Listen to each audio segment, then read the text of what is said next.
Silence. യാ, ഞങ്ങളുടെ Friday film ഹൗസിൻ്റെ ഞാൻ നേരത്തെ പറഞ്ഞ പോലെ ഏറ്റവും വലിയ പ്രോജക്റ്റ് എന്ന് പറയുന്ന ആട് 3യുടെ ലോഞ്ചോടൊപ്പം തന്നെ എന്നെ സംബന്ധിച്ചിടത്തോളം ഏറ്റവും ക്രൂഷ്യലായിട്ടുള്ള ഒരു പ്രോജക്റ്റായിരുന്നു പടക്കളം. കഴിഞ്ഞ വ്യാഴാഴ്ച 8-ാം തീയതി നമ്മൾ റിലീസ് ചെയ്യുണ്ടായി. ഏറ്റവും ക്രൂഷ്യൽ എന്ന് ഞാൻ പറയുന്നതെന്ന് പറഞ്ഞാൽ കാരണം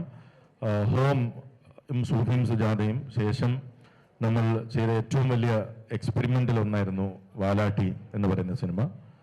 ആ സിനിമ ഒരുപാട് എഫേർട്ട് എടുത്ത്, ഒരുപാട് വർഷങ്ങളോളം എഫേർട്ട് എടുത്ത് റിയൽ ഡോഗ്സിനെ വെച്ച് ചെയ്ത ഒരു സിനിമ തിയേറ്ററിൽ ആ സമയം അത് റിലീസ് ചെയ്ത ടൈമിങ്ങിൻ്റെ ഒരു പ്രശ്നം കൊണ്ടിട്ട് അതിന് ബോക്സ് ഓഫീസിൽ വിചാരിച്ചത്ര ഒരു പെർഫോമൻസ് കിട്ടിയില്ല.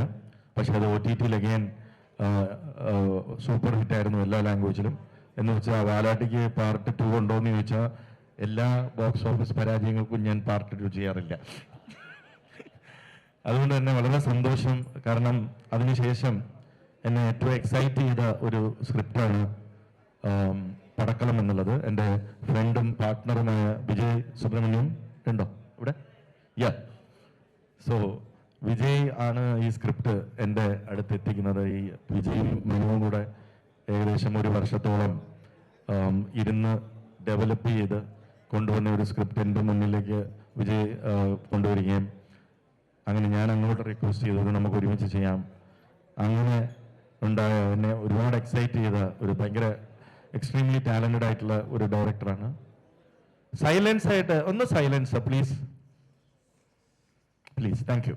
യാ, ഒരുപാട് എക്സൈറ്റ് ചെയ്ത ഒരു സ്ക്രിപ്റ്റാണ് അത്. മനു ഞങ്ങൾ അവതരിപ്പിക്കുന്ന 16ാമത്തെ പുതുമുഖ ഡയറക്ടറാണ്. എപ്പോഴും ഒരു പുതുമുഖ ഡയറക്ടറിനെ നമ്മൾ ലോഞ്ച് ചെയ്യുമ്പോൾ അദ്ദേഹത്തിൻ്റെ അതെങ്ങനെ സിനിമ ആയി വരും എന്നുള്ളതിൽ നമുക്ക് എപ്പോഴും ഒരു ടെൻഷൻ ഉണ്ടാവും. പക്ഷേ from day 1 Manu was completely into the script. And I mean നിങ്ങൾ സിനിമ കണ്ടവർക്ക് അതിൽ നിന്ന് മനസ്സിലാവും. Basically has done a fantastic job. And ഇന്നലെ പത്മ തിയേറ്ററിൽ പോലും രാത്രി 10:45 ക്ലാപ്സ് കിട്ടുമ്പോൾ ഒരു പ്രൊഡ്യൂസറെ സംബന്ധിച്ചുള്ള അതിലപ്പുറത്തോട്ട് ഒരു സന്തോഷമില്ല.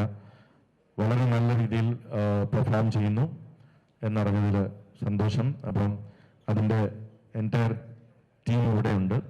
So we are using this platform to answer your questions. അപ്പം I just give it to Manu. First thing അങ്ങോട്ടോ, നിങ്ങൾ എത്ര പേര് സിനിമ കണ്ടായിരുന്നു? സിനിമ ആരൊക്കെ കണ്ടിട്ടുണ്ട്? വളരെ കുറച്ച് കൈകളെ പൊങ്ങിയിട്ടുള്ളൂ. ഇത് തന്നെയാണ് നമ്മളിപ്പം അണ്ടർഗോ ചെയ്യുന്നൊരു സാധനം. കാര്യം ഒന്ന് എത്തണം, ആൾക്കാരിലേക്കൊന്ന് നന്നായിട്ട് എത്താനുണ്ട്. കാര്യം നമ്മളിപ്പം തിയേറ്റർ വിസിറ്റൊക്കെ ചെയ്യുമ്പോഴും വളരെ നല്ല റെസ്പോൺസ് ഓഡിയൻസിൻ്റെ കയ്യിൽ നിന്ന് കിട്ടുന്നുണ്ട്. അപ്പോൾ ഇനിയും ആൾക്കാർ കയറണം. വൺസ് നിങ്ങൾ കയറിക്കഴിഞ്ഞ് കൊള്ളാമെന്ന് നിങ്ങൾക്ക് തോന്നുകയാണെങ്കിൽ ഒരു 4-5 പേരെയും കൂടെ കേട്ടുക. കാര്യം അങ്ങനൊരു സിറ്റുവേഷനിലാണ് നിൽക്കുന്നത്. നമുക്ക് ഇപ്പം മോർ ഇമ്പോർട്ടൻ്റ്ലി നമുക്ക് നിങ്ങളുടെ ക്വസ്റ്റ്യൻസ് കേൾക്കാനാണ് കൂടുതൽ താല്പര്യം. പക്ഷേ വളരെ കുറച്ച് കൈകളെ ഇവിടെ പൊങ്ങിയിട്ടുള്ളൂ. അത് എന്നെ പേടിപ്പിക്കുന്ന ഒരു സംഭവം തന്നെയാണ്, ഫ്രാങ്ക്ലി പറയാം. പക്ഷേ ഹോപ്പ്ഫുള്ളി നമ്മൾ പോകുന്ന തിയേറ്റേഴ്സ് പാക്ഡ് ആണ്. ഇന്നലെ ഈവനിങ് നമ്മുടെ തിയേറ്റർ വിസിറ്റൊക്കെ ഭയങ്കര നല്ല റെസ്പോൺസ് തന്നിട്ടുണ്ട്. So let's make sure that people go to the theatres. അത്രേ ഉള്ളൂ. അപ്പോൾ എനിവേ എന്തെങ്കിലും ക്വസ്റ്റ്യൻസ് അത് പിന്നെയാണോ? അപ്പോൾ ഞാൻ എന്തായാലും ഷർഫിക്ക് കൊടുക്കാം. എല്ലാവർക്കും നമസ്കാരം. പടക്കളം ഈ മനു ചോദിച്ച പോലെ മനുവിൻ്റെ ഒരു ആദ്യത്തെ സിനിമയാണ്. ഞാൻ ആദ്യമായിട്ടാണ് ഫ്രൈഡേ ഫിലിംസിന് വേണ്ടി ഒരു സിനിമ ചെയ്യുന്നതും. അപ്പം എനിക്ക് തോന്നുന്നു മനു സംസാരിക്കുന്ന കേട്ടാൽ തന്നെ നിങ്ങൾക്കറിയാം സിനിമയ്ക്ക് തിയേറ്ററിൽ നല്ല റെസ്പോൺസും എല്ലാവരും ചിരിയും ഇല്ലേ? ആരൊക്കെ കണ്ടെന്ന് പറഞ്ഞ് അല്ലേ? ചിരിയും കാര്യങ്ങളൊക്കെ ഉള്ള ഭയങ്കര ഹാപ്പി സിനിമയാണ്. അപ്പോൾ നിങ്ങളെല്ലാവരും കാണുക. ശരിക്കും എന്താ പറയുക, നല്ല റെസ്പോൺസോടുകൂടി തന്നെയാണ് സിനിമ എത്തേണ്ടത്. അതാണ് ഒരു പക്ഷേ ഒരു ആദ്യ സംവിധായകൻ എന്നുള്ള അദ്ദേഹത്തിൻ്റെ എക്സൈറ്റ്മെൻറ്റ് കൊണ്ടൊക്കെ അദ്ദേഹം പറയുന്നത്. നിങ്ങളെല്ലാവരും പോയി കാണാൻ ചിലപ്പോൾ നിർബന്ധിക്കുകയൊക്കെ ചെയ്യും. എന്ത് കണ്ടില്ലെന്ന് ഞാൻ ചോദിച്ചു, ആരൊക്കെ കണ്ടു എന്നൊക്കെ ചോദിച്ചപ്പോൾ ഞാനിങ്ങനെ വിചാരിക്കുമായിരുന്നു, കണ്ടില്ല എന്ന് പറയുന്നവന് ഇന്ന് കിട്ടും എന്നുള്ള സീനിലാണ്. അപ്പോൾ അത്രയേ ഉള്ളൂ. എല്ലാവരും പോയി കാണുക. നല്ല റെസ്പോൺസാണ് സിനിമയ്ക്ക് വന്നുകൊണ്ടിരിക്കുന്നത്. അതിൽ ഭയങ്കര സന്തോഷമുണ്ട്. ഇനി എന്തെങ്കിലും ചോദിക്കുകയാണെങ്കിൽ ചോദിക്കാം. സന്ദീപിനോട്. അല്ല, എല്ലാവരും പറഞ്ഞ കാര്യങ്ങളൊക്കെ തന്നെയാണ്. എന്തെങ്കിലും ചോദിക്കാനുണ്ടെങ്കിൽ നമുക്ക് ആൻസർ ചെയ്യാൻ എളുപ്പമായിരിക്കും.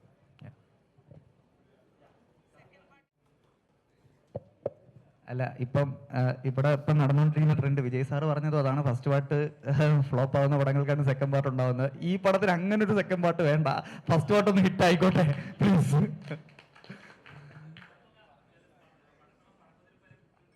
ആ അതെ അതെ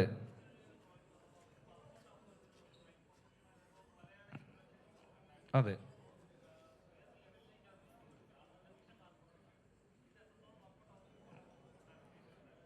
അല്ല, ഈ ശരിക്കും ഫാന്റസി സിനിമകൾക്ക് ഒരു സ്വഭാവം ഉണ്ടല്ലോ. ഫാന്റസി സിനിമകൾക്ക് നമ്മൾ ആ കഥ പറയൽ മാത്രമല്ല, അതിന്റെ വിഷ്വലും എല്ലാത്തിലും കുറച്ച് ഒരു മാജിക്കൽ ഒരു സ്വഭാവം ഉണ്ടാവും. ഇത് അങ്ങനെയൊന്നും അല്ലല്ലോ. പടക്കളം ശരിക്കും ഒരു റിയൽ ലൈഫ്, ഒരു കോളേജ് ലൈഫിന്റെ അകത്ത് സംഭവിക്കുന്ന ഒരു കാര്യം പോലെയാണ് ശരിക്കും ഇത് ചെയ്തേക്കുന്നത്. അല്ലാണ്ട് ഒരു ഫാന്റസി സിനിമയുടെ ഒരു വേറെ വേൾഡിലേക്ക് കൊണ്ടുപോകുന്ന ലെവലിലേക്കൊന്നും ഒന്നും ഇല്ല.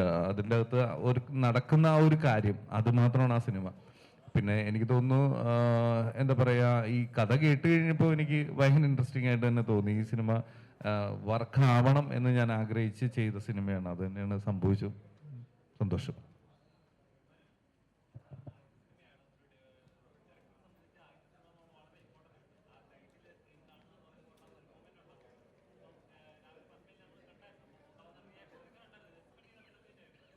എക്സ്പെക്ട് ചെയ്ത റിസൾട്ടേക്ക് എത്തുന്നേ ഉള്ളൂ. അതായത് നമുക്കിപ്പം ഞാൻ പറഞ്ഞല്ലോ, ബുക്ക് മൈ ഷോയിൽ ഓറഞ്ചൊക്കെ കത്തി തുടങ്ങിയിട്ടേ ഉള്ളൂ. അപ്പോൾ അതിലേക്ക് വരുന്നുണ്ട്. ഇപ്പം ഒരു ഗുഡ് തിങ് എന്തെന്ന് പറഞ്ഞാൽ, ഇന്നലെ എൻ്റെ ആശാൻ ബേസിലേട്ടൻ ഇന്നലെ കണ്ടു. ഒന്ന് ഒച്ച കുറയ്ക്കാമോ? ഓക്കെ. അപ്പോൾ നമുക്ക് അതിലേക്ക് എത്തിക്കൊണ്ടിരിക്കുകയാണ്. അപ്പോൾ നമുക്കിപ്പം ഒരു ബാങ്ങർ ഓപ്പണിംഗ് എന്ന് പറയുന്ന ഒരു സിനാരിയോയിലോട്ടല്ലായിരുന്നു പോകുന്നത്. പക്ഷേ ഇപ്പം ഇന്നലെ രാത്രിയൊക്കെ ഉണ്ട്. ഇന്നലെ രാവിലെ ഒരു ബുക്കിംഗ് ഒക്കെ കണ്ടിട്ട് ഞാനും റൈറ്ററും ഇതിനും നമ്മൾ ഡിപ്രസ്ഡ് ആയിരുന്നു. രണ്ടുപേരും 2 മുറിയിൽ അങ്ങോട്ടും ഇങ്ങോട്ടും സംസാരിക്കാതെ കിടന്നുറങ്ങണം. അപ്പോൾ ഒരു ഉച്ചയ്ക്ക് ശേഷമൊക്കെ പ്രൊമോഷൻ ചെയ്യണ ആന്റണി വിളിച്ചപ്പോൾ, മനുബ്രോ നല്ല റിവ്യൂ വരുന്നുണ്ട്. അങ്ങനെ വൈകിട്ടൊക്കെ തിയേറ്റർ റെസ്പോൺസ് ഒക്കെ വന്നപ്പോൾ ഓക്കെ, നമ്മളെ സോണിലേക്ക് എത്തണം. എനിക്ക് തോന്നുന്നു ഐഡിയലി ഇന്നും നാളെയും കൊണ്ടായിരിക്കും ചേട്ടൻ പറഞ്ഞ ആ ഹൈയിലേക്ക് എത്തുക. I M waiting for that. പിന്നെ ആദ്യത്തെ പടം എന്നുള്ള രീതിയിൽ ഗ്രേറ്റ്ഫുൾ ആണ്. യെസ്, അത് തന്നെയാണ്. മനുവിൻ്റെ ആദ്യത്തെ പടമായിട്ടാണ്. മനു പടം അത്യാവശ്യം ഹിറ്റ് തന്നെയാണ്. മനുവിന് ടെൻഷൻ അടിക്കേണ്ട. ബുക്ക് മൈ ഷോയിലെ ഓറഞ്ച് മാത്രമല്ല ഒരു സിനിമയെ ഹിറ്റ് ആക്കുന്നത്. There is walking crowd also, lot of things, especially youth. മനുവിൻ്റെ ടെൻഷൻ, മനുവിന് ഞാൻ ഫിഗേഴ്സ് കൊടുത്തിട്ടില്ല. മനുവിന് ഞാൻ തന്നില്ലെങ്കിലും അടുത്ത ആഴ്ച പ്രൊഡ്യൂസർ അസോസിയേഷൻ തരും. അത് ധൈര്യമായിട്ട് മനുവിന് ചേട്ടാ ഓറഞ്ച് കത്തുന്നില്ല. ഞാൻ പറഞ്ഞ, മനു, നമ്മൾ ഈ സിനിമയിൽ ഏറ്റവും കോൺഫിഡൻസ് ഉള്ളത് കൊണ്ടാണ് ഇതിൻ്റെ പ്രൊഡ്യൂസറുടെ ഞാൻ ഇത് വ്യാഴാഴ്ച ഇറക്കാൻ തീരുമാനിക്കുന്നത്. അപ്പം അത്രയും കോൺഫിഡൻസ് ഉള്ള സിനിമയാണ് എപ്പോഴും നമ്മൾ വ്യാഴാഴ്ചകളിൽ ഇറക്കുന്നത്. എനിക്ക് ഫസ്റ്റ് ഡേ കിട്ടിയ റെസ്പോൺസ്, എനിക്ക് കഴിഞ്ഞ എൻ്റെ 22 സിനിമകളിൽ ഹോം ഉൾപ്പെടെ ഞാൻ പറയുന്നു, എനിക്ക് ആദ്യത്തെ ദിവസം ഇത്രയും നല്ല റെസ്പോൺസ് കിട്ടിയ ഒരു സിനിമ എൻ്റെ ലൈഫിൽ ഉണ്ടായിട്ടില്ല. കാരണം മലയാളത്തിലെ എല്ലാ ടോപ്പ് റിവ്യൂസും, ഞാൻ റിവ്യൂസിന് റെസ്പെക്ട് ചെയ്യുന്ന ഒരാളാണ്. അതുകൊണ്ട് തന്നെ മലയാളത്തിലെ എല്ലാ ഞാൻ പേരെടുത്ത് പറയുന്നില്ല, എല്ലാ ടോപ്പ് റിവ്യൂസും ഒരേ സ്വരത്തിൽ ഈ സിനിമ എൻ്റെ വൺ ഓഫ് ദ ബെസ്റ്റ് സിനിമയാണെന്ന് പറഞ്ഞവരുണ്ട്. അതിലെനിക്ക് യാതൊരു സംശയമില്ല. ഞാൻ 22 പടം ചെയ്തതിൽ എൻ്റെ ടോപ്പ് 5 കമേഴ്ഷ്യൽ സിനിമകളിൽ ഇതുണ്ട്. അതുകൊണ്ട് തന്നെ ഇന്നലെ എനിക്കതിൻ്റെ കളക്ഷൻ റിപ്പോർട്ട് കിട്ടുമ്പോഴാണല്ലോ നമുക്ക് അതിൻ്റെ കറക്റ്റ് വൈബ് എനിക്ക് മനസ്സിലാവുന്നത്. ഓബിയസ്ലി തുടരുമെന്ന സിനിമ വളരെ നല്ല രീതിയിൽ പൊയ്ക്കൊണ്ടിരിക്കുമ്പോഴും ഞാൻ ഈ സിനിമ റിലീസ് ചെയ്യാനുള്ള കാരണം തന്നെ ഇതിൻ്റെ ജോണർ ടോട്ടലി ഡിഫറെൻറ്റ് ജോണറാണ്. ടോട്ടലി ഡിഫറെൻ്റ് ആയിട്ടുള്ള ഒരു പ്രൈമറി ക്രൗഡാണ് ഇതിന് വരിക എന്ന് ഉറപ്പുള്ളത് കൊണ്ട് തന്നെ അത് വളരെ സക്സസ്ഫുൾ ആയിട്ട് ഞങ്ങൾ അച്ചീവ് ചെയ്തിട്ടുണ്ട്. ഇനി ഇന്നലെയും നമുക്ക് വളരെ ഗംഭീരമായിട്ടുള്ള ഒരു ഓപ്പണിംഗ് ആണ് കിട്ടിയിട്ടുള്ളത്. ഈ വീക്കെൻഡിനായിട്ട് ഞങ്ങൾ കാത്തിരിക്കുകയാണ്. ഈ സിനിമയെ നെക്സ്റ്റ് ലെവലിലേക്ക് എത്തും ഈ വീക്കെൻഡിൽ എന്ന് എനിക്ക് പൂർണ്ണ വിശ്വാസമുണ്ട്. കാരണം ഇത്രയും റിവ്യൂസ് ഒരുമിച്ച് വന്ന ഒരു സിനിമ ഞാൻ പറഞ്ഞ പോലെ എൻ്റെ സിനിമാ കരിയറിൽ ഇതുവരെ ഉണ്ടായിട്ടില്ല. അത് ഡെഫിനറ്റ്ലി ബോക്സ് ഓഫീസിൽ കാണും. അത് എൻ്റെ എക്സ്പീരിയൻസ് വെച്ച് ആണ് ഞാൻ പറയുന്നത്. ഡെഫിനറ്റ്ലി ബോക്സ് ഓഫീസിലേക്ക് വരും എന്നെനിക്ക് പൂർണ്ണമായിട്ടുള്ള ഉറപ്പുണ്ട്. അപ്പോൾ need all your support. Because Malayala cinema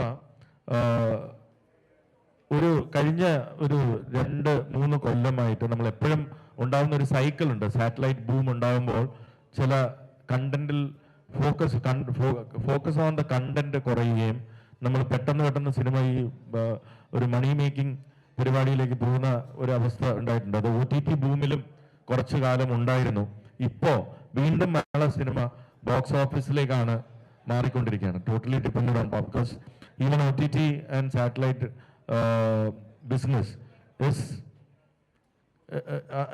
box office സക്സസിനെ ബേസ് ചെയ്തിട്ടാണ് ഇനി അത് ഉണ്ടാവുക. ആ കാലം വന്നു കഴിഞ്ഞു. It's a very good thing എന്നാണ് ഞാൻ പറഞ്ഞത്. കാരണം നല്ല കണ്ടന്റിലേക്ക് ഫോക്കസ് ചെയ്യപ്പെടുന്ന ഒരു കാലം. ആ കോൺഫിഡൻസ് ആണ് പടക്കളം എടുക്കാൻ എനിക്ക് പ്രചോദനമായത്. കാരണം അത്രയും നല്ലൊരു സ്ക്രിപ്റ്റ് ആയിരുന്നു ആൻഡ് അത്രയും എഫർട്ട് അതിനകത്ത് ഇട്ടിട്ടുണ്ട്. When you see the film, Padakkalam is not a small film. Padakkalam is a medium-sized budget or big budget film for me, according to me. അത് സിനിമ കണ്ടവർക്കാണ് മനസ്സിലാവും. കണ്ടവരെല്ലാം നല്ല റിവ്യൂസ് വരുന്നുണ്ട്. ഇന്നലത്തെ almost 50% of the shows were houseful ആർസ്. ഇന്നും ഇപ്പം നല്ല റിപ്പോർട്ട്സാണ് വന്നുകൊണ്ടിരിക്കുന്നത്. ഓറഞ്ചസ് കാണുന്ന എനിക്ക് സന്തോഷമുള്ള കാര്യമാണ്. ഓറഞ്ച് കാണും മനു. നമ്മുടെ വാക്ക് ഇൻ ക്രൗഡ് കയറി വന്ന് കഴിഞ്ഞ് കഴിയുമ്പോഴാണ് അത് ബുക്ക് മൈ ഷോയിലേക്ക് കൺവേർട്ട് ആവുക. So don't worry about it. We are doing extremely well.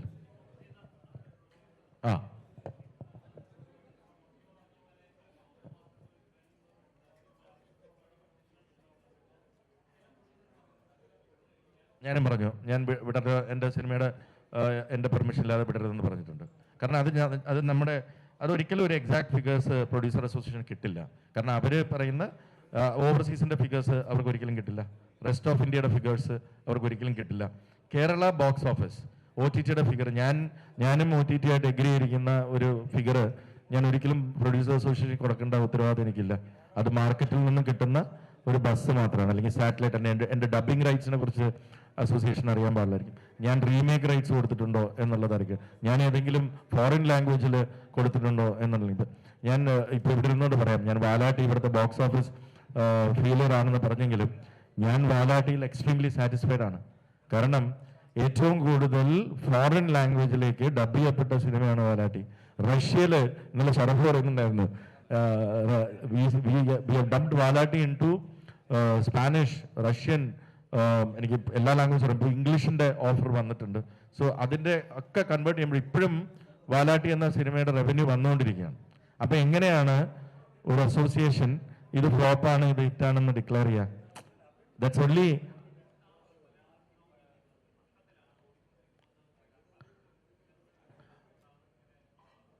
അല്ല. അസോസിയേഷന് അത് കോസ്റ്റ് കുറയ്ക്കുന്നതിൻ്റെ ഭാഗമായിട്ട് അങ്ങനെ അവരെടുത്തിരിക്കുന്ന സ്റ്റെപ്സാണ്. ആ സ്റ്റെപ്സിൽ എടുത്തിരിക്കുന്ന ഒരു സ്റ്റെപ്പാണിത്. അതിൽ ഒരുപാട് കാര്യങ്ങൾ നമ്മൾ ചർച്ച ചെയ്തിട്ടുണ്ട്, പല കാര്യങ്ങൾ ചർച്ച ചെയ്യപ്പെടുന്നുണ്ട്. അതിലൊരു സ്റ്റെപ്പ് എന്നോണം ഈ മലയാള സിനിമ ഇങ്ങനെ കോസ്റ്റ് കൂടി നഷ്ടമാവുന്നു എന്ന് പറയുന്നതിൽ അതിൽ തെറ്റൊന്നുമില്ല.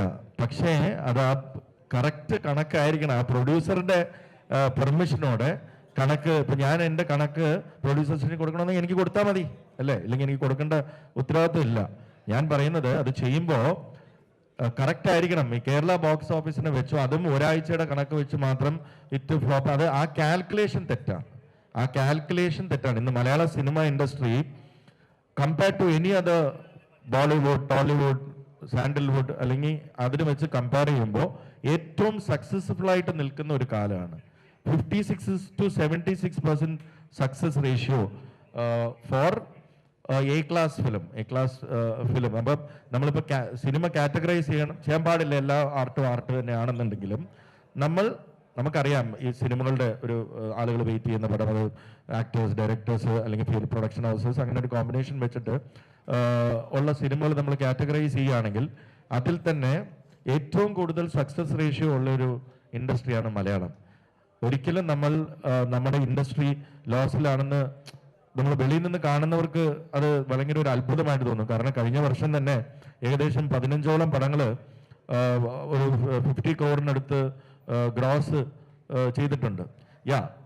അത് കാൽക്കുലേറ്റ് ചെയ്യുമ്പോൾ ഇപ്പം നമ്പർ ഓഫ് ഫിലിംസ് കൂടുതൽ ഇറങ്ങുന്ന ഒരു ലാംഗ്വേജ് ആണ് നമ്മൾ. നമ്പർ ഓഫ് ഫിലിംസ് 199 ഫിലിംസ് ഇറങ്ങുന്ന ഒരു ഇൻഡസ്ട്രി ഇന്ത്യയിൽ മൊത്തത്തിലുണ്ടോ എന്നുള്ളത് തന്നെ സംശയമുണ്ട്. കാരണം നമ്മുടെ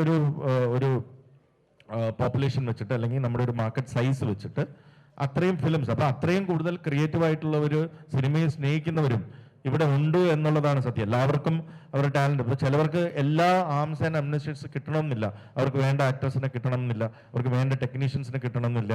അപ്പോൾ അങ്ങനെ വരുമ്പോൾ അവർ കിട്ടിയ ഒരു ഇത് വെച്ചിട്ട് ചിലപ്പോൾ ഒരു എക്സ്പെരിമെന്റൽ സിനിമ ചെയ്ത് അവരുടെ ടാലന്റ് അല്ലെങ്കിൽ അവരുടെ ഒരു പോർട്ട്ഫോളിയോ ക്രിയേഷന്റെ ഭാഗമായിട്ട് അത് ചെയ്തെന്നിരിക്കും.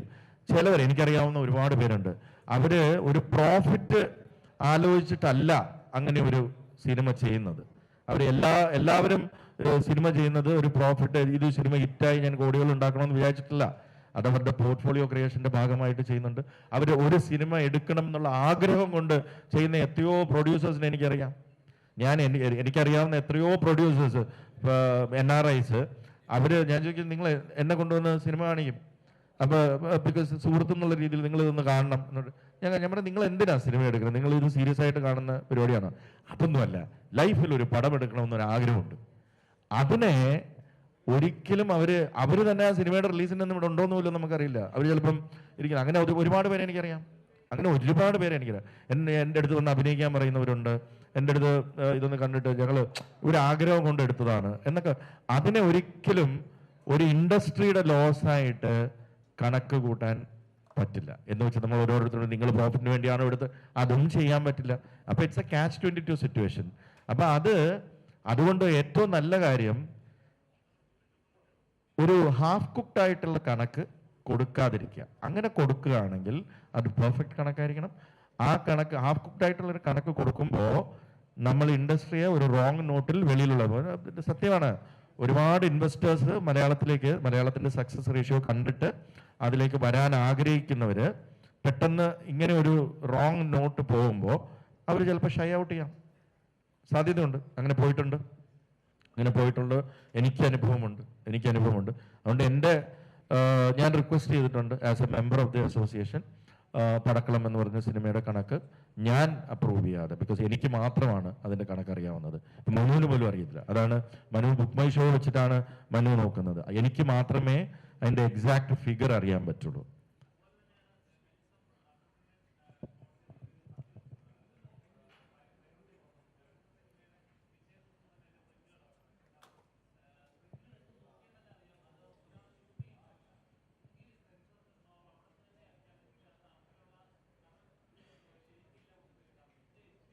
അല്ല, പൈറസി എന്നും മലയാള സിനിമയിൽ ലോക സിനിമയിൽ ഒരു ശാപമായിട്ട്. ഈ ഓഫ് ലേറ്റ് OTT വന്നതിന് ശേഷം പൈറസി കുറച്ച് കുറഞ്ഞിരുന്നു. കാരണം നല്ല സിനിമകൾ നല്ല ക്ലിയർ ആയിട്ട് OTT-ൽ കാണാം എന്ന്, നല്ല സിനിമകൾ ഒബ്വിയസ്ലി ബോക്സ് ഓഫീസിൽ പെർഫോം ചെയ്യുന്ന സിനിമകൾ ഒരിക്കലും OTT ഒഴിവാക്കാറില്ല. ഇനി പെർഫോം ചെയ്തില്ലെങ്കിലും അവർക്ക് അതിന്റെ കണ്ടന്റ് ഇവാലുവേഷൻ അവരുടേതായ ക്രൈറ്റീരിയ ഉണ്ട് അവർക്ക്. അപ്പം ആ ക്രൈറ്റീരിയ വെച്ചിട്ട് അവർ നോക്കി എല്ലാ സിനിമകളും അവർ കാണാറുണ്ട്.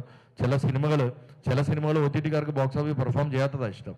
കാരണം OTT-യിൽ സബ്സ്ക്രിപ്ഷൻ കൂടുമല്ലോ. അങ്ങനെയൊക്കെ ഉണ്ട്. അപ്പം ബോക്സ് ഓഫീസ് സക്സസ് മാത്രമല്ല ഒരു OTT-യുടെ ക്രൈറ്റീരിയ എന്ന ക്വാളിറ്റി ഓഫ് ദ ഫിലിം എന്നുള്ളതും.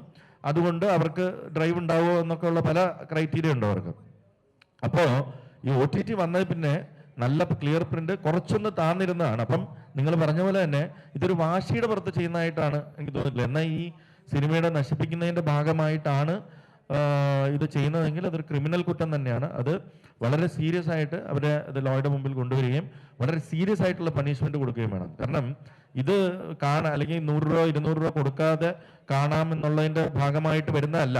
ഇതൊരു ക്രിമിനൽ ഗൂഢാലോചനയുടെ ഭാഗമായിട്ട് എവിടെന്നോ മോഷ്ടിച്ചെടുത്ത അത് എവിടെ നിന്നാണ് പോകുന്നതെന്ന് കണ്ടുപിടിച്ച് അത് വളരെ സീരിയസ് ആയിട്ടുള്ള പണിഷ്മെന്റ്. ഇതിനെ ലൈറ്റായിട്ട് എടുക്കരുത്. അത് അസോസിയേഷൻ അങ്ങനെ മൂവ് ചെയ്തിട്ടുണ്ടെന്ന് അറിയുന്നു.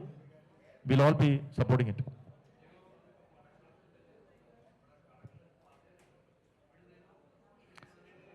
എനിക്ക് തോന്നുകയാണ് ഓക്കെ കൊടുത്തോളൂ എന്ന് എനിക്ക് തോന്നണം. പക്ഷേ ദ പ്രോബ്ലം എന്ന് പറഞ്ഞാൽ പടക്കളത്തിന്റെ റവന്യൂ എന്നാണ് ഇതിന്റെ മ്യൂസിക് ഡിസ്ട്രിബ്യൂട്ട് ചെയ്യുന്ന ഞാനാണ്. എനിക്ക് മാസം റവന്യൂ വന്നുകൊണ്ടിരിക്കും. അപ്പൊ ഞാൻ എങ്ങനെയാണ് അതിന്റെ എന്നാണ് ഞാൻ ഇത് എൻഡ് ചെയ്യുന്നത്? ചിലപ്പോൾ 2 മാസത്തിന് ശേഷമായിരിക്കും ഞാൻ ഇതിന്റെ റീമേക്ക് റൈറ്റ്സ് വിൽക്കുന്നത്. അപ്പൊ അത് കാൽക്കുലേഷൻ എങ്ങനെ ചെയ്യുന്നത്? ഞാൻ ചിലപ്പോൾ എൻ്റെ 6 മാസം അല്ലെങ്കിൽ 7 മാസം കഴിയുമ്പോഴായിരിക്കും പടക്കളം എന്നൊരു സിനിമയുടെ ബുക്സ് ക്ലോസ് ചെയ്യുന്നത്. ആ ബുക്സ് ക്ലോസ് ചെയ്യുമ്പോഴാണ് ഞാൻ ഇതിന്റെ total revenue versus cost calculate ചെയ്യുന്നത്. അപ്പോൾ എനിക്ക് ഇപ്പോൾ ഓടിക്കൊണ്ടിരിക്കുന്ന പടക്കളത്തിന്റെ റവന്യൂ അല്ലെങ്കിൽ എനിക്ക് വന്നിരിക്കുന്ന റവന്യൂ എങ്ങനെയാണ് അതിന് അത് ലോസ് ആണോ പ്രോഫിറ്റ് ആണോ എന്ന് ഡിറ്റർമിൻ ചെയ്യുന്നത്? ഒരിക്കലും ഡിറ്റർമിൻ ചെയ്യാൻ പറ്റില്ല.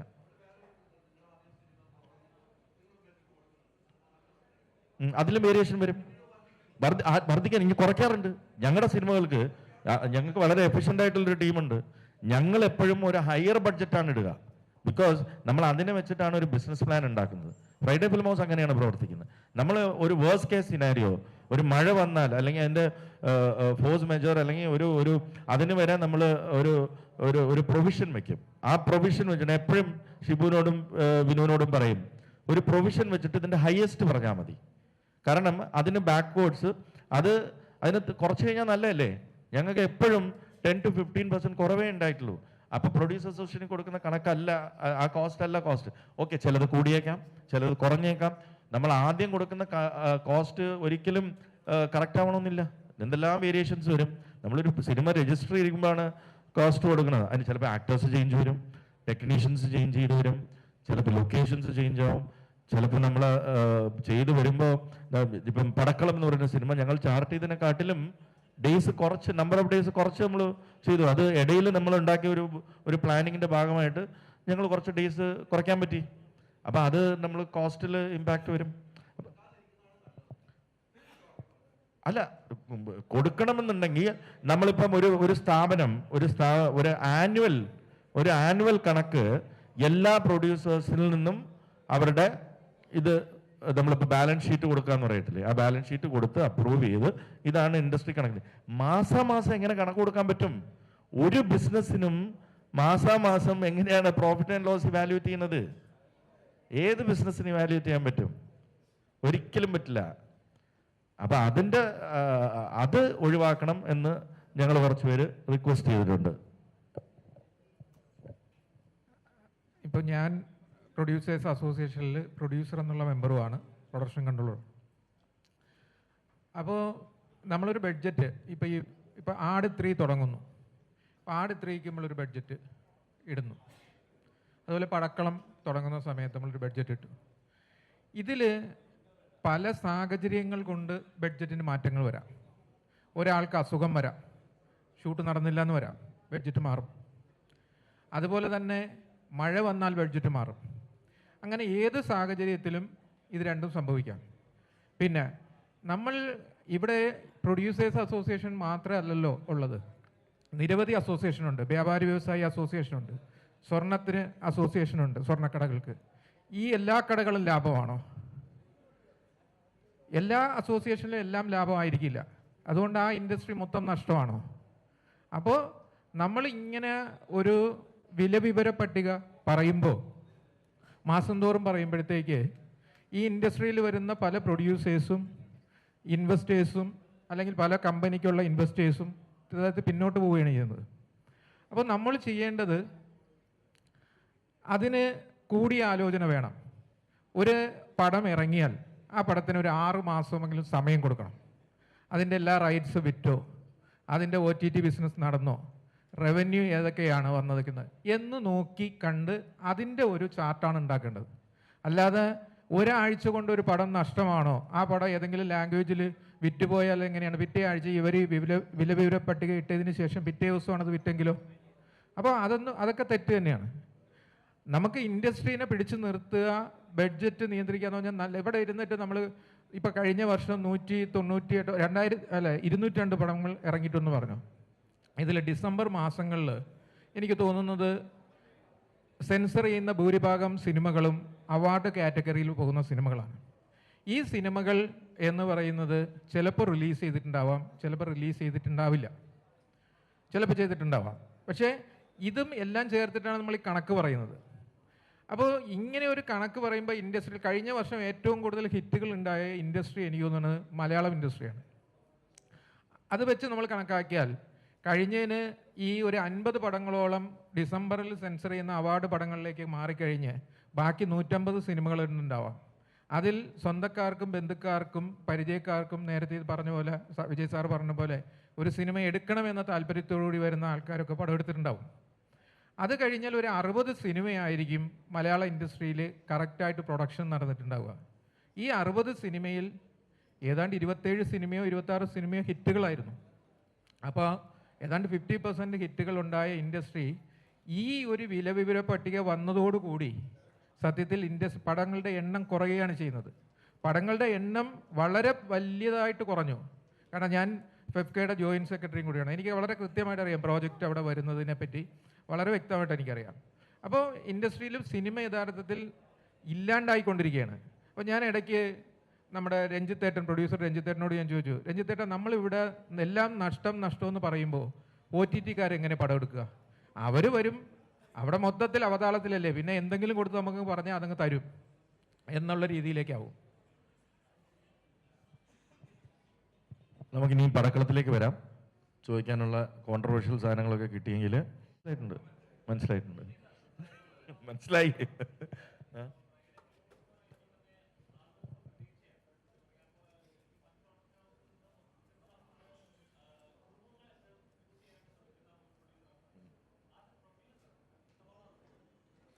അല്ല, ഞാൻ പുതുമുഖങ്ങളെ ഞാൻ ചൂസ് ചെയ്യുന്നതല്ല, പുതുമുഖങ്ങൾ എന്നെ ചൂസ് ചെയ്യുന്നതാണ്. അപ്പോൾ എനിക്ക് ഏറ്റവും കൂടുതൽ അവർ പ്രതീക്ഷയോടെ നമ്മളിങ്ങനെ ഞാൻ പുതുമുഖങ്ങളെ വെച്ച് മാത്രം സിനിമ ചെയ്യാമെന്ന് വിചാരിച്ച് തുടങ്ങിയൊരു പ്രൊഡക്ഷൻ ഹൗസൊന്നുമല്ല. ആദ്യം അങ്ങനെ ആയി. ഇപ്പം മങ്കിപ്പനും സക്കറിയുടെ ഗർഭിണികളും ആടും ഒക്കെ വന്നപ്പോൾ ഓക്കെ, ഇവിടെ പുതുമുഖങ്ങൾക്ക് അവസരം കൊടുക്കുന്നു. അങ്ങനെ കുറേ പുതുമുഖങ്ങൾ നമ്മൾ അന്വേഷിച്ചു. അപ്പം നമ്മൾ വേവ് ലെങ്ത് കണക്റ്റ് ആവുന്നു. അവർ കൊണ്ടുവരുന്ന ഒരുപാട് സ്ക്രിപ്റ്റുകൾ വരുമ്പോൾ അതിൽ നോ പറയാൻ പറ്റാത്ത പടക്കളം പോലുള്ള സ്ക്രിപ്റ്റുകൾ നമുക്ക് വരും. അതിന് നോ പറയാൻ പറ്റില്ല. പിന്നെ ആ പ്രോസസ്സ് ഇപ്പം നമ്മൾ എൻജോയ് ചെയ്യുന്നുണ്ട്. ഇപ്പം ഒരു പുതുമുഖം ആവുമ്പോൾ അവരോട് നമ്മൾ സ്ട്രെങ്തും വീക്ക്നെസ്സും ചോദിച്ച് അവരുടെ അതിന് വേണ്ട സപ്പോർട്ട് കൊടുത്ത് അത് ബാലൻസ് ചെയ്ത് അങ്ങനെ ചെയ്ത് ആ പ്രോസസ്സ് ഇപ്പം നമുക്ക് 22 സിനിമകളായി 16 പുതുമുഖങ്ങളായപ്പോൾ അത് യൂസ്ഡായി. അപ്പം നമുക്ക് ആ ടെക്നിക്ക് അറിയാം. അപ്പം പഠിച്ചു.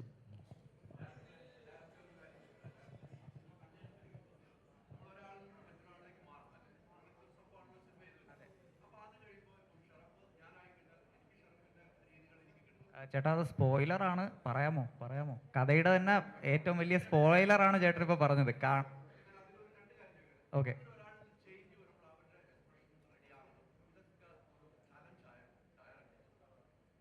എനിക്ക് ആക്ച്വലി ഇവരുടെ കേസിൽ ഭയങ്കര എളുപ്പമായിരുന്നു. ഞാൻ ആ ഇനിഷ്യൽ ബ്രീഫ് കൊടുക്കുന്നു, ബാക്കി ഇവർ പിക്കപ്പ് ചെയ്യുക തന്നെയായിരുന്നു. എസ്പെഷ്യലി ഇവൻ്റെ കേസിൽ അത് ഭയങ്കര അതായത് ഇപ്പം അത് കൂടുതൽ എന്തെങ്കിലും പറഞ്ഞാൽ സ്പോയിലർ ആവും. അതാണ് എനിക്കത് കൂടുതൽ ഡിസ്കസ് ചെയ്യാറായിട്ടില്ല ചേട്ടാ.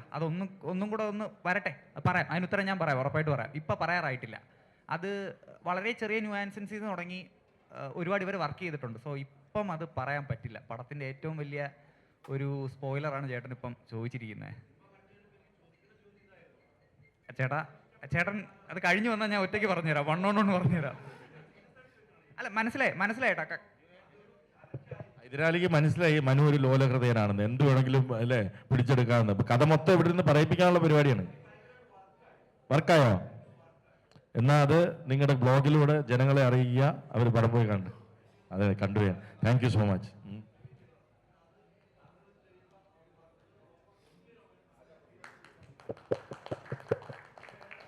ഹൈദരാലിയുടെ വായിന്ന് നല്ല വാക്ക് കിട്ടാൻ ഭയങ്കര പാടാണ്.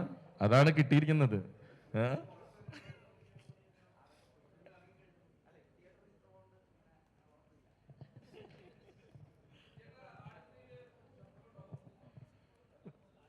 അടുത്തീട് ഷറഫ് ഖാൻ ഉണ്ടാവുമെന്ന് ചോദിച്ചാൽ അത് മിഥുൻ മാനുവൽ തോമസ് ആണ് തീരുമാനിക്കേണ്ടത്.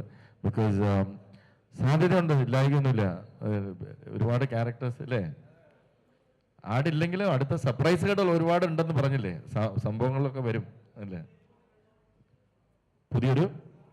ഞങ്ങൾക്ക് ഞങ്ങളുടേതായ യൂണിവേഴ്സ് ഓൾറെഡി ഉണ്ട്. അതിന് ഓപ്പൺ ചെയ്യേണ്ട കാര്യമില്ല. നമുക്ക് ഒരുപാട് ക്യാരക്ടേഴ്സ് നമുക്കൊരു യൂണിവേഴ്സ് എന്ന് വിളിക്കാം. ഞങ്ങളുടെ ഫാമിലിയാണ്. ഇപ്പോൾ ഫ്രൈഡേ ഫിലിം ഹൗസ് ഫാമിലിയിൽ ഒരുപാട് ക്യാരക്ടേഴ്സ് ഉണ്ട്. അത് ആടിലുണ്ട്, മങ്കിപ്പന്നിലുണ്ട്, ഓരോ സിനിമയിലും മുത്തുഗൗ എന്ന് പറഞ്ഞ സിനിമയിൽ ക്യാരക്ടേഴ്സ് ഉണ്ട്. അങ്ങനെ ഓരോ സിനിമയിലും ക്യാരക്ടേഴ്സ് ഉണ്ട്. ഇതെല്ലാം നമ്മുടെ ഫാമിലി തന്നെയാണ്. അത് എന്ന് വേണമെങ്കിലും ഒരു യൂണിവേഴ്സായിട്ട് സർപ്രൈസുകളാണ്. ഇപ്പം ഞങ്ങളിപ്പോൾ വിളിക്കുന്നത് വൺ ലാസ്റ്റ് റൈഡ് എന്നാണ്. അത് നേരത്തെ പറഞ്ഞ സർപ്രൈസ് ഞങ്ങളിപ്പോൾ ബ്രേക്ക് ചെയ്യാൻ ഇരിക്കുന്നത്. പടക്കളത്തിന് വേണമെങ്കിലും ആവാലോ. രഞ്ജിത്ത് സാർ അവിടെ നിന്ന് മുങ്ങിയിട്ടുണ്ടെന്ന ന്യൂസ് ഉണ്ട് അല്ലേ? കണ്ടവർക്കറിയാം എന്താ ഞാൻ പറയുന്നതാണ്. ആട് 3 എൻ്റെ കഥാപാത്രം വെച്ചാണ്. കാത്തിരിക്കുവല്ലേ, ഒരു പരിപാടി ഇല്ല.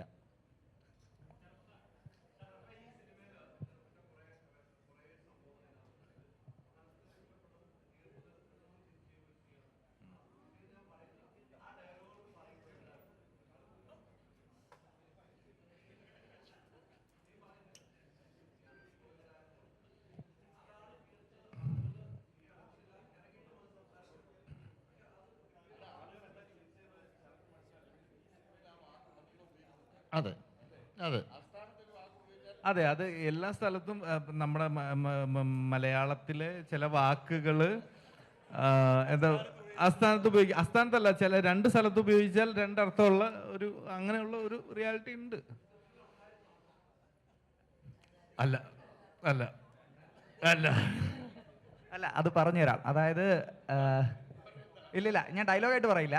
പക്ഷെ അത് ഷറഫിക്ക ഓൺ സെറ്റിൽ ഇംപ്രൂവൈസ് ചെയ്താണ്. ചിലപ്പോൾ പുള്ളി എൻ്റെ അടുത്ത് ആദ്യമേ പറഞ്ഞിരുന്നെങ്കിൽ ഞാനത് വയ്ക്കാൻ സമ്മതിക്കില്ലായിരുന്നു. അപ്പോൾ പുള്ളി എൻ്റെ അടുത്ത് പറഞ്ഞു, ഒരു സാധനം ഞാൻ ഇടാം, അത് കഴിഞ്ഞിട്ട് മനു ഓക്കെ എന്ന് പറഞ്ഞായിരുന്നു. ഈ സീൻ എടുത്തു കഴിഞ്ഞിട്ട് പുള്ളി പറഞ്ഞു കട്ടിനി ഞാൻ പറയൂലെന്ന് പറഞ്ഞു. അങ്ങനെ കയറി എന്നിട്ട് ഞാൻ ആ സാധനം കട്ട് ചെയ്യണോന്ന് ഇങ്ങനെ വെറുതെ ഇവനോട് പറഞ്ഞതാണ്. ഇവൻ റൂമിൽ നിന്നൊക്കെ ഇറങ്ങിപ്പോയി, മനു ഒരു ചിരിയൊക്കെയാണ് പടം ഹിറ്റാക്കണ, വെറുതെ കട്ടാക്കണമെന്ന് പറഞ്ഞ് റൂമിൽ നിന്നൊക്കെ ഇറങ്ങിപ്പോയി ഇവൻ. അപ്പോൾ അത് ഫുൾ ക്രെഡിറ്റ് ഗോസ് ടു ഷറഫിക്ക. പുള്ളി ഇംപ്രൂവൈസ് ചെയ്താണ്. ആൻഡ് എനിക്ക് തോന്നുന്നു തിയേറ്ററിൽ ഏറ്റവും കൂടുതൽ ലാസ്റ്റ് കിട്ടിയിരിക്കുന്നത് അതിനാണ്. ഭയങ്കര റെസ്പോൺസുള്ള ഒരു ജോക്കാണത്. അതെ, താങ്ക് യു. ആ മനസ്സിലതാണ് അതാണ് അതെ അതെ അതെ അതെ അതെ അതെ അതെ അത് ഭാഗ്യമാണ്. ഇപ്പൊ നമുക്ക് അങ്ങനത്തെ ഒരു വേറൊരു സിനിമയിൽ അതിന് സാധ്യതയില്ലല്ലോ. നമുക്ക് അത് അവിടെ വെച്ച് തോന്നിക്കുന്നതാണ് നമ്മുടെ ഭാഗ്യം എന്ന് എനിക്ക് തോന്നുന്നു. അങ്ങനെ ഒരു സാധ്യത നമ്മൾ ചിന്തിക്കുന്ന ഈ സിനിമയുടെ അകത്ത് നമ്മുടെ ഇൻവോൾവ്മെന്റ് അതിലുണ്ട്. കാരണം ഈ സിനിമയുടെ കഥയെക്കൂടെ തന്നെ നമ്മളിങ്ങനെ ട്രാവൽ ചെയ്യുന്ന കാരണം കൊണ്ട് എന്താണ് സാധ്യതകൾ നമുക്ക് ഇപ്പൊ എല്ലാവർക്കും ഉണ്ട്. ഇപ്പൊ ഈ സാഫ് ആണെങ്കിലും അരുൺ ആണെങ്കിലും, ഇപ്പൊ അരുൺ പ്രദീപ് ആണെങ്കിലും, അരുൺ പ്രദീപ് ഒന്നുമില്ലല്ലേ, എല്ലാവരുടെയും ക്യാരക്ടേഴ്സിന് ഇംപ്രൂവൈസ് ചെയ്തല്ലേ അവരും ഒരുപാട് കാര്യങ്ങൾ ഇംപ്രൂവൈസ് ചെയ്തെത്തിയിട്ടുണ്ട്. അത് ആ ക്യാരക്ടറിലും ആ സ്ക്രിപ്റ്റിലും എല്ലാവരും അത്ര നന്നായിട്ടുണ്ടായിരുന്നു. അതാണ്.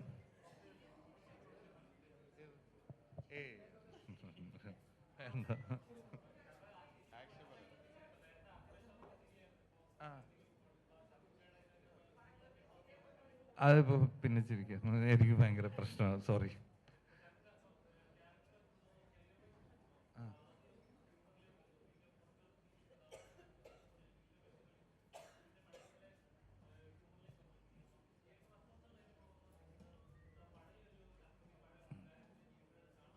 അതെ,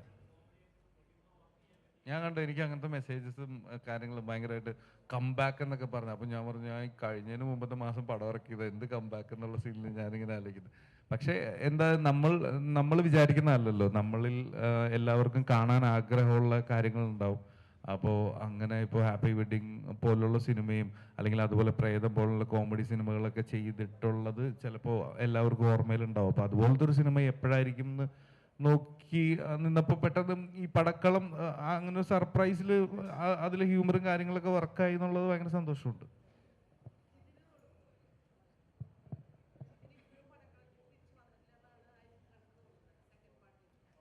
സെക്കൻഡ് പാർട്ടോ,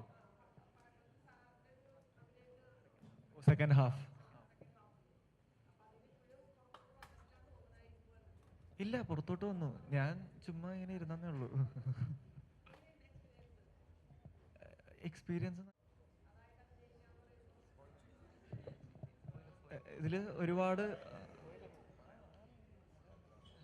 അല്ല, സിനിമയിൽ ഒരുപാട് കാര്യങ്ങൾ പെർഫോം ചെയ്യാൻ ഉണ്ട്. സ്ക്രിപ്റ്റ് വായിച്ചപ്പോൾ തന്നെ നമുക്ക് പെർഫോം ചെയ്യേണ്ട കാര്യങ്ങൾ മനു ഓൾറെഡി ബ്രീഫ് ചെയ്തിട്ടുണ്ട്. അപ്പം സിനിമ സെലക്ട് ചെയ്തപ്പോൾ തന്നെ ആസ് എൻ ആക്ടർ ഗ്രോ ചെയ്യാൻ പറ്റുന്ന രീതിയിലും എന്നാൽ പെർഫോം ചെയ്യാൻ പറ്റുന്ന രീതിയിലുള്ള ഒരു ക്യാരക്ടർ ആർക്കൊക്കെയാണ് സിനിമയിൽ പറഞ്ഞു പോയിട്ടുള്ളത്. അത് നന്നായി പെർഫോം ചെയ്യാൻ പറ്റി എന്നുള്ളതാണ് എൻ്റെ വിശ്വാസം. കാണുന്നവരും അത് പറയുന്നുണ്ട്, അപ്രിഷ്യേറ്റ് ചെയ്യുന്നുണ്ട്. അതിൽ ഒരുപാട് സന്തോഷമുണ്ട്, ഒരുപാട് നന്ദിയുണ്ട്. അത് തന്നെയാണ് പറയാനുള്ളത്. Thank you. അതെ, ജിംഖാന ടോട്ടലി വ്യത്യസ്തമായ ഒരു ക്യാരക്ടറാണ്. അതിൽ നിന്ന് വ്യത്യാസമായിട്ടാണ് ഇതും ചെയ്തിരിക്കുന്നത്. അതുകൊണ്ട് തന്നെ ചെയ്യാൻ ഭയങ്കര ചാലഞ്ചിങ് ആയിരുന്നു. അത് വളരെ സന്തോഷപൂർവ്വം ചെയ്യാൻ പറ്റി.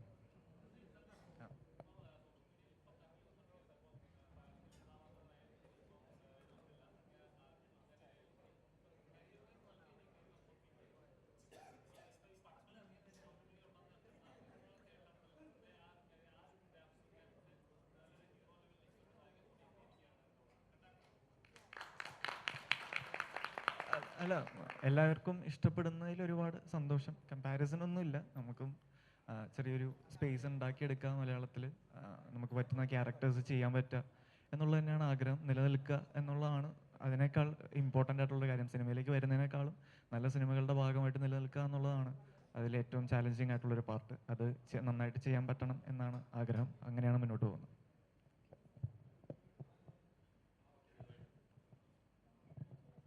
Thank you so much. ഞങ്ങളുടെ ഒരു ചെറിയ കേക്ക് കട്ടിങ് നിങ്ങളുടെ എല്ലാം മുന്നിൽ വെച്ച് ചെയ്യണമെന്ന് ആഗ്രഹമുണ്ട്. കേക്ക് എടുത്തു.